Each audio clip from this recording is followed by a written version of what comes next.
오늘 이 말씀을 가지고 편견 속의 나라는 제목으로 잠시 말씀을 나누고자 합니다. 제가 언젠가 기독교 방송을 한번 이렇게 본 적이 있습니다. 유튜브에 들어가면 CBS나 여러 가지 기독교 방송들이 나오는데 그 방송을 이렇게 보다 보니까 요즘 젊은이들과 청소년들이 교회의 편견, 기성세대의 편견 때문에 교회를 떠난다, 이런 주제를 가지고 대담회를 하는 것을 제가 본 적이 있습니다. 거기에서 요는 그것이었습니다. 청년들이나 청소년들이 교회에 올 때 옷차림을 우리가 생각하는 것처럼 우리가 생각하는 기대치를 만족시키는 옷차림으로 오지 않는다는 거예요. 때로는 반바지를 입고 오고, 때로는 나시티를 입고 오고, 때로는 머리를 빨갛게 물들이고 온다는 거죠. 그러면 우리 어른들은 그 아이들을 처음에 바라볼 때, 청년들을 바라볼 때 얼굴로는 차마 인상을 쓰지 못하지만 속으로는 헉, 이거 뭐지? 라는 그런 생각을 하게 된다는 거예요. 겉으로는 그래 왔어 하지만 그 이면에 너 이거 이러고 예배 드릴 거야? 하는 그런 속마음이 우리 어른들과 기성세대 마음 가운데 있다라는 거죠. 그런데 그런 마음이 때로는 입으로 나오는 경우도 종종 있게 되어집니다. 그래서 너 이렇게 해서 예배를 드릴 거야? 아니, 하나님 앞에 나오는데도 옷차림이 그게 뭐야? 너 머리꼬리 그게 뭐야? 이렇게 지적하고 이렇게 이야기하는 기성세대의 말, 그리고 교회의 말들 때문에 청년들이 교회를 떠나게 되어진다. 그런데 그 말 가운데는 사실은 너는 그런 모습으로 교회를 왔으니까 너는 신앙이 없는 거야. 너는 믿음이 없는 거야. 그들을 판단하고 정죄하는 그런 의미가, 뉘앙스가 그 안에 있다라는 거죠. 그러니까 청년들이나 청소년들이 그 이야기를 들으면 기분이 나쁜 거예요. 나는 정말 하나님 만나고 싶어서 예배드리고 싶어서 왔는데 내 옷차림이 이렇다고, 내 모습이 이렇다고, 나를 신앙 없는 아이들로, 나를 하나님 앞에 예의도 없는 아이들로 그냥 그렇게 매도해버리니까 이 청년들과 청소년들이 기분이 나쁜 거죠. 마음의 상처가 되는 겁니다. 교회가 가지고 있는 그런 어떤 편견들, 저 아이들은 옷차림이 저러니까 당연히 그럴 수밖에 없을 거야, 이렇게 생각하는 경우가 참 많이 있어요. 그런 것들 때문에 요즘 젊은 세대들이 교회 안에서 기성세대들과 어울리지 못하게 되어진다라는 그런 이야기들을 나누는 것을 제가 본 적이 있습니다. 여러분, 편견이 뭐라고 생각하십니까? 편견이 뭘까요? 제가 편견이라는 것이 뭘까 해서 사전을 한번 찾아봤습니다. 사전을 찾아보니까 어떠한 객관적인 증거 없이 자기의 생각과 느낌을 이야기해서 판단하는 것, 그런 거예요. 그러니까 객관적인 어떤 증거나 자료 없이 내가 그럴 거라고 판단을 해서 그 사람에게 이야기하는 것, 어떤 사물이나 사람을 바라보고 이야기하고 판단하는 것이 편견이에요. 그럼 제가 가만히 한번 생각을 해봤습니다. 객관적인 근거, 만약에 우리가 나는 이거 이렇게 생각해. 나는 빨간색 장미꽃이 좋아. 왜 좋아? 나 그냥 좋은데? 만약에 우리가 이렇게 보통 이야기를 하잖아요. 그럼 이것을 우리는 뭐라고 얘기하냐면 그 사람의 의견이다, 이렇게 얘기를 해요. 그런데 나는 장미꽃이 좋아. 왜 좋아? 그냥 좋은데? 내가 좋으니까. 객관적인 증거나 판단의 근거가 있습니까? 없어요. 만약에 그 사전적인 의미를 가지고 보자면 내가 장미꽃을 좋아하는 것도 다른 꽃들에 대한 어떤 편견을 가지고 장미꽃을 좋아하게 되는 것과 똑같아요. 사람이라고 하는 것은 사람이 어떤 판단을 하고 어떤 것들을 생각할 때는 그 사람이 어떤 어떤 그 학력을 가지고 있느냐, 어떤 삶의 배경을 가지고 있느냐, 어떤 삶의 경험을 가지고 있느냐가 종합적으로 되어져서 그 사람이 삶의 어떤 전제를 갖게 되어집니다. 전제라는 것은 무엇이냐 하면 내가 무엇을 생각하거나 내가 무엇을 판단할 때 미리 그 앞에 멍석을 깔아놓는 거예요. 그러니까 그 멍석을 깔아놓고 우리는 그 멍석 위에서 모든 것들을 다 판단하고 모든 것들을 생각하게 되는 거죠. 그렇게 따지면 우리는 어떻게 보면 넓은 범주에서, 아까 의견도 제가 편견이 될 수 있다고 말씀드렸는데, 그렇게 따지면 우리는 이 편견이라는 것을 도저히 벗어날 수 없는,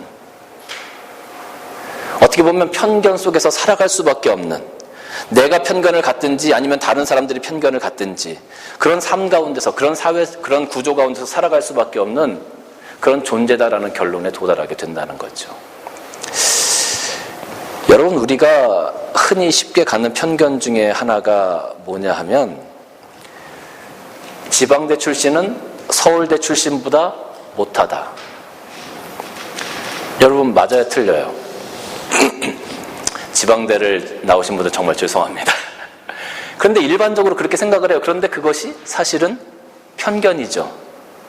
지방대를 나왔어도 훌륭하게 잘 살아가시는 분들도 많고 서울대를 나오신 분들보다 훨씬 더 성공해서 살아가시는 분들도 굉장히 많아요.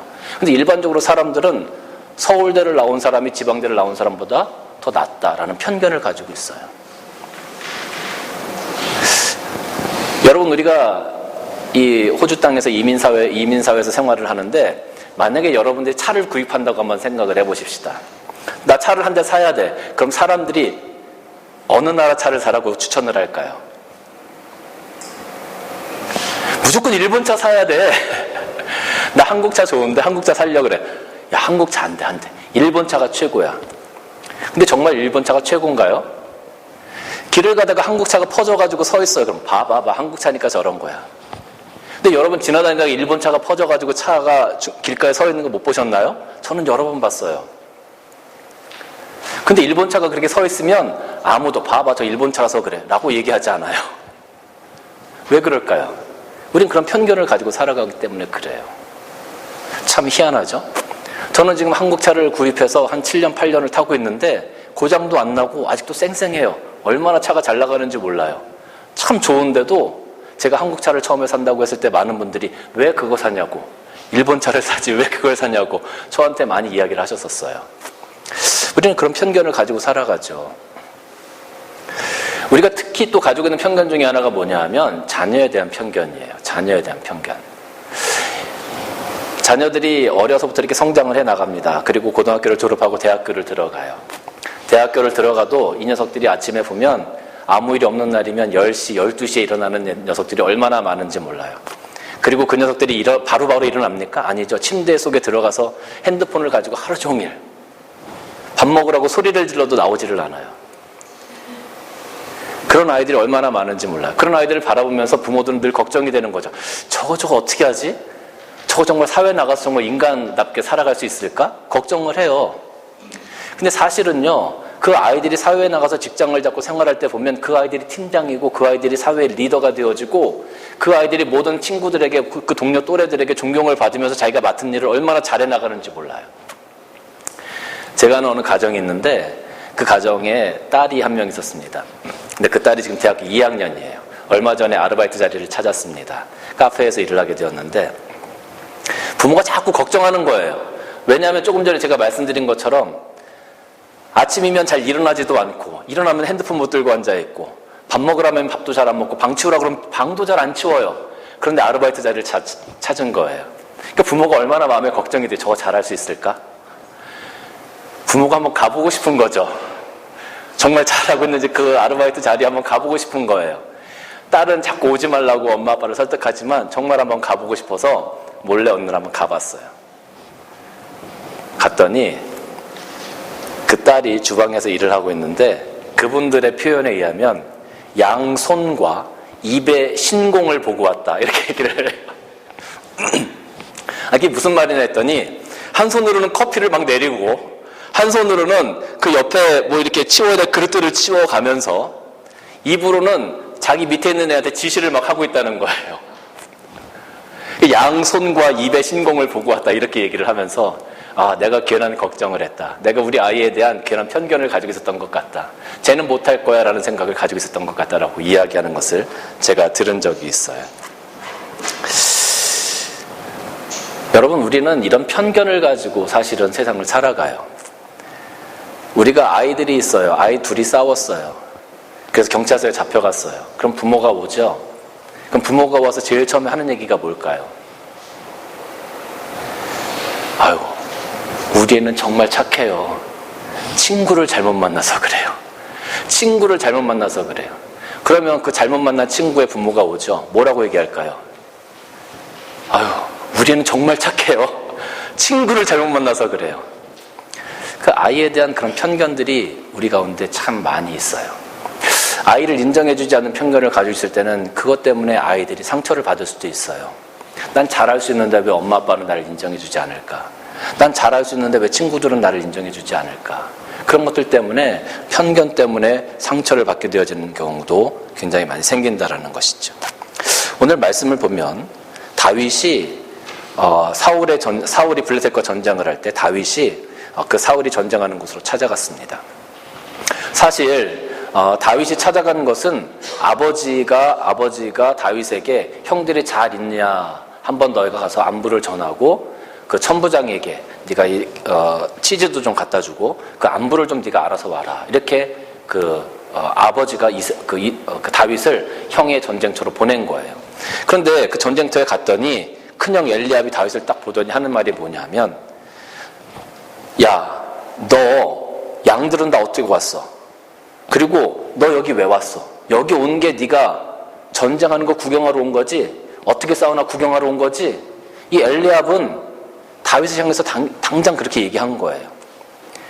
다윗이 어떻게 왔는지, 무엇 때문에 왔는지가 중요하지 않아요. 자기가 생각하는 대로 그냥 다윗을 판단하고 그렇게 얘기하는 거예요. 다윗에 대한 편견을 그대로 쏟아놓는 것이죠. 근데 다윗이 정말 전쟁을 구경하러 왔습니까? 양을 팽개쳐놓고 왔습니까? 아니에요.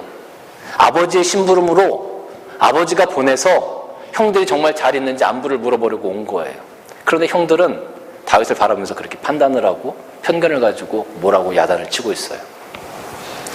사울은 어땠습니까? 오늘 여기 33절 말씀 보면 사울이 다윗에게 이르되 가서 저 블레셋 사람과 싸울 수 없으니 너는 소년이고 그 블레셋 사람은 어려서부터 용사다. 블레셋 사람 골리앗은 거인이었어요. 어려서부터 전쟁에서 잔뼈가 굵은 사람이었어요. 근데 다윗은 이제 한 17살밖에 안 되는 그런 어린 소년이었단 말이에요. 싸우면 누가 이기겠습니까? 당연히 블레셋 사람 골리앗이 이긴다고 생각을 하는 거예요. 그러니까 사울은 이건 게임이 안 된다, 네가 블레셋 사람을 이길 수 없다라고 이야기하고 단정을 짓는 것이죠. 어쩌면 그들의 이야기를 들어보면 나름대로 근거가 있는 것처럼 보여져요. 당연히 어린 소년과 블레셋 사람이 싸우면 어린 소년이 이길 수 없겠죠. 그 골리앗과 싸우는데 어떻게 이길 수가 있겠어요? 당연히 안 되는 거예요. 어떻게 보면 객관적인 근거가 있는 것처럼 보여져요. 그런데 그들이 이야기하고 있는 것은 사실은 하나님의 뜻을 알지 못하는 자신들의 편견에서 나온 이야기들이다라는 겁니다. 겉으로는 아버지 이새가 다윗을 그 전쟁터에 다윗을 보낸 것처럼 보여집니다. 그러나 사실은 그 다윗을 거기에 누가 보내셨어요? 하나님께서 그 다윗을 거기 보내신 거예요. 이스라엘 백성들이 블레셋 사람들 앞에서 벌벌 떨고 있는데 다윗이 가서 누가 우리의 하나님을 욕되게 하느냐? 너는 칼과 단창으로 나오지만 나는 우리의 하나님의 이름, 만군의 여호와의 이름으로 네 앞에 간다라고 다윗이 그 앞에 서게 되어지죠. 하나님께서 다윗을 그곳에 보내시는 거예요. 그런데 사람들은 자신들의 생각과 자신들의 편견으로 그 하나님의 일을 자꾸 막으려고 그래요. 오늘 엘리압은 다윗을 보면서 너 전쟁 구경하러 왔지? 너 양들 다 어쨌어? 빨리 돌아가! 라고 야단칩니다. 사울은 다윗이 내가 하나님의 이름으로 저 블레셋 사람을 반드시 이길 수 있다라고 이야기하고 고백하는데도 너는 상대가 안 되니까 아예 시작도 하지 마. 말도 안 되는 소리도 하지 말고 넌 빨리 가. 어떻게 보면 그들의 입장에서는 논리적이고 합리적일 수 있지만 하나님의 뜻을 바라볼 때는 우리가 가지고 있는 잘못된 편견을 가지고 하나님의 뜻을 판단하고 하나님의 뜻을 안 된다고 막고 있는 거라는 거죠. 사랑하는 성도 여러분, 우리가 이 땅에서 살아갈 때 우리는 어쩌면 이런 세상의 편견 가운데서 살아갈 수밖에 없는 사회적인 구조를 가지고 있어요. 우리가 하나님의 사람으로 이 땅에서 빛과 소금의 삶을 살아가기를 원하고 내가 정말로 사랑과 희생의 삶을 살아가기를 원하고 하나님께서 기뻐하시는 삶을 살아가기를 원하는데 세상은 우리들에게 이야기합니다. 안 돼. 그렇게 살면 맨날 손해보는 거야. 그렇게 살면 맨날 바보 되는 거야. 그렇게 살면 절대 성공할 수 없어. 그렇게 살아서 어떻게 하려고 그래, 이 험한 세상을. 세상은 우리들을 향하여 자꾸 우리들의 길을 막죠. 하나님께서 다윗을 보내서 그 이스라엘 사람들, 그 블레셋 사람들의 손에서 구원하시려고 했던 그 큰 뜻을 바라보지 못하고 눈앞에 있는 것을 바라보면서 자기의 판단 기준을 가지고 하나님의 뜻을 판단합니다.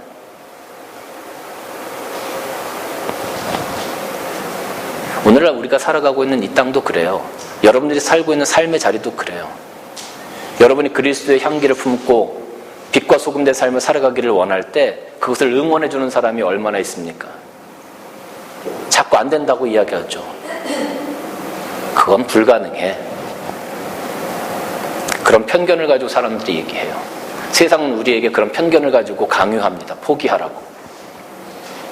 그러나 사랑하는 성도 여러분, 우리가 이것을 절대 포기할 수 없는 것은, 우리가 이 길을 절대 포기할 수 없는 것은 하나님께서 우리를 사랑하셔서 예수 그리스도의 피값으로 우리를 사시고 우리를 하나님의 자녀 삼아 주셨기 때문임을 믿으시기를 바랍니다.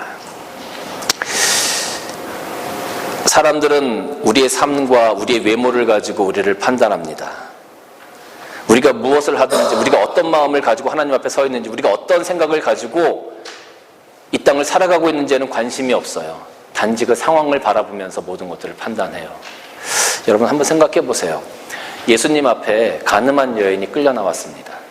그 가늠한 여인이 끌려 나왔을 때 많은 사람들이 그 여인을 끌고 오면서 돌을 하나씩 들고 왔어요. 왜? 그 여인을 돌로 쳐야 되니까.